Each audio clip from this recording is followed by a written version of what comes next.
Hey, what's up everyone? I'm Craig and this is the Grow Paradise Garden, and today we're going to be talking about growing Brugmansia. Now these plants might look extremely tropical and scary, but they're actually surprisingly easy to grow, especially if you're in a country that doesn't have a tropical climate. In this video I'm going to talk through every stage of growing and caring for Brugmansia plants, including looking after them in those colder winter months. Now Brugmansia, although they look really tropical and difficult to grow, are actually surprisingly easy to grow, even if you are in a part of the world that doesn't have warm temperatures all year round. So step one is to give them rich compost. These are hungry plants. To produce that sheer amount of flowers, and flowers that size is going to take a lot of energy. So give them a rich compost. That's your best starting point. But these plants are hungry, and compost only holds its nutrients for 4 to 6 weeks, and then the plant will have uptaken everything that's in that compost, so you're going to need to provide a liquid feed. Now for Brugmansia, or Angel Trumpets, I like to feed once a week in the growing season, sometimes 2 times a week, and that's going to really help them grow loads of lush healthy leaves and produce lots of flower buds. These are probably the hungriest plants that I have ever grown. So to help them uptake all of that liquid feed that I'm applying to the container, I'm going to water frequently, because plants can't take up nutrients in dry compost. They need moisture to be able to bring all of the nutrients up through the roots and distribute it to the rest of the plant. With Brugmansia, especially in the heat of summer, I water daily. I never let the compost dry out. I make sure it's well drained, because they don't like to drown. They don't like their roots to be sat completely wet. But I will make sure that compost is constantly moist. Otherwise the plants are just going to wilt, and you risk any new buds forming just dropping off.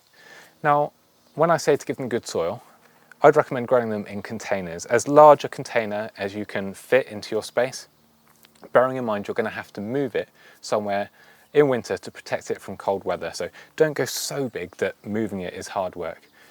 And then that container, you can just put a dish underneath, and it's going to hold on to water to stop it drying out quite so much. In summer is when Brugmansia are at their best, in mid to late summer, because they like the warmth of the day and the slightly cooler nights, and then that triggers the most spectacular blooming. Now you get so many different cultivars available in different shapes, sizes and colours. This is suaveolens. This is the tropical species of Brugmansia. So you have these huge trumpet shaped flowers, these kind of simple green leaves, and a really heavy scent.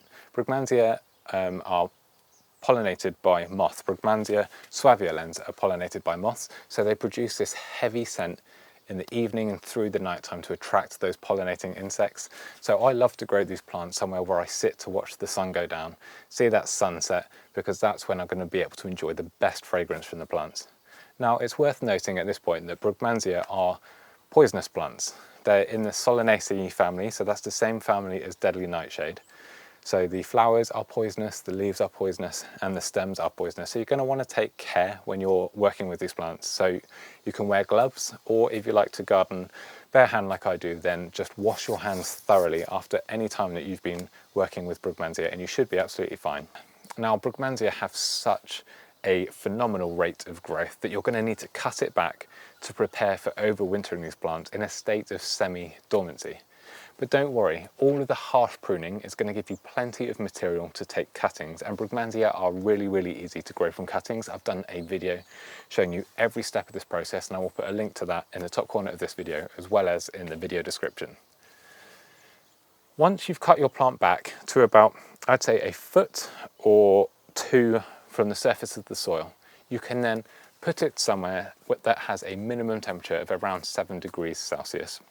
And that's going to force the plant into dormancy, because we've taken away all of the foliage, which is how it feeds itself, by absorbing sunlight, and we're going to slow our watering right down. Now, I'd water probably only around once a month. That's just enough to keep the soil slightly moist, but we don't want it saturated, because the plant isn't actively growing. We're just keeping it moist enough that the plant doesn't dehydrate and die. And we're going to keep it that way all the way through to spring. Now, I keep my plants in the dark corners of the greenhouse, underneath the benches where they stay dry. Some people keep them in their sheds, as long as they're frost-free, or even in the attic, or in the back of your garage if you've got space. It's anywhere where they're going to happily tick over through those cooler winter months, and then in spring, as the weather warms, you gradually start to water again, and that's going to trigger the plant into growth. And as soon as you see the first young shoots grow, that's a sign that it's time to start feeding. And I'd say in spring, that's April or May in my garden here, I'm going to start watering in the container, and it's going to trigger growth in that plant, and you'll start to see side shoots appearing, and you are ready to start the whole feeding cycle again. And by midsummer, your plant will have grown 4 or 5 feet more, and it will be producing buds. Now, a little feature with Brugmansia and a tip, you'll know when it's going to flower because the stem forms a Y formation. It grows up as a single stem and splits, and that is when Brugmansia suaveolens will start producing flower buds. If your stem is just growing on a tall single stem, it's not yet ready to flower. Keep feeding it, give it that high potassium feed, and it's going to encourage blooms to form and encourage that Y formation, that signpost that is about to bloom, to form on your plant. If they don't flower, it's often that you haven't fed it enough, or maybe it needs potting on into a bigger container, or you haven't given it enough water. Just think of them as the neediest plants that you grow, definitely the hungriest, and they will eventually produce blooms for you. They're mostly problem-free. The only thing that I find with Brugmansia, when they're outdoors, slugs, snails and caterpillars love the leaves. If I'm growing them indoors, then red spider mite, aphids and mealybug often attack the plants because they've got these big lush green leaves, so they're a great food source for all of those insects. I'll use something like an organic homemade spray from neem oil. That's an oil from the neem tree, and that just deters any insects from kind of making this plant their home, and that's worked absolutely well. But because I overwinter them completely leafless, I don't experience any problems at all, and by the time they're regrowing, they're swiftly moved outside where the wildlife, the native birds, will come and pick off any pests and insects, so it's not been a problem for me at all.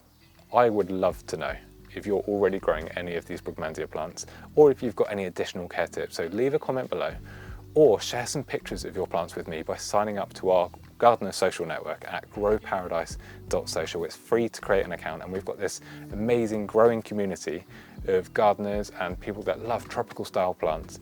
There's forums and there's groups, and we're just helping each other out. I'll put a post up there with a link in the description of this video. Send me some pictures of the Brugmansia that you've grown. And if you're enjoying the content that's coming out on the channel, please hit subscribe. It's the easiest way to support the channel. Thank you so much, and I'll see you all in the next one.